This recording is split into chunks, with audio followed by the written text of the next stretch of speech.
Hello, আসসালামু আলাইকুম বন্ধুরা। আবারও লোহজং সাব রেজিস্ট্রি অফিসে রেজিস্ট্রি করার জন্য গেছি।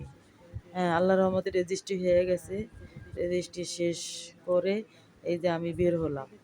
ঠিক আছে, রোদ এত আজকে, রোদে মনে হয় যে পুরা অবস্থা খারাপ হয়ে গেছে।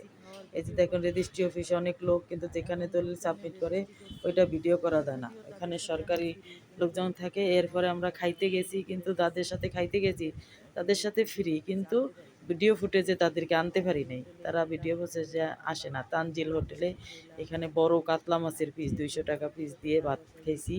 হ্যাঁ, গরুর মাংস ছিল, গরুর মাংস খাই নাই, কিন্তু মাছ দেখে আর লোভ বানাইতে পারি নাই। এরপরে গেছি মাওয়া।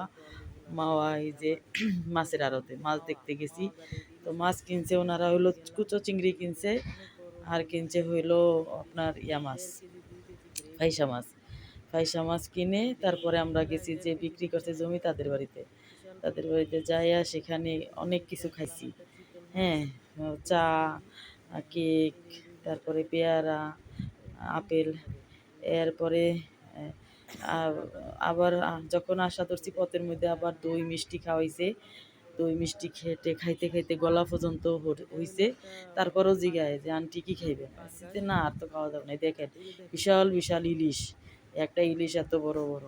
তারপরে দেখেন আপনাদেরকে দেখাই একটা নদীর পাঙ্গাস। এই দেখেন কত বড়, দেখছেন? এটা 1200 টাকা কেজি বিক্রি করছে এই পাঙ্গাস মাছ। ঢাকার থেকে গেছে এই মাছ আনার জন্য। যারা মাছ কিনছে এরা কিন্তু ঢাকার থেকে গেছে।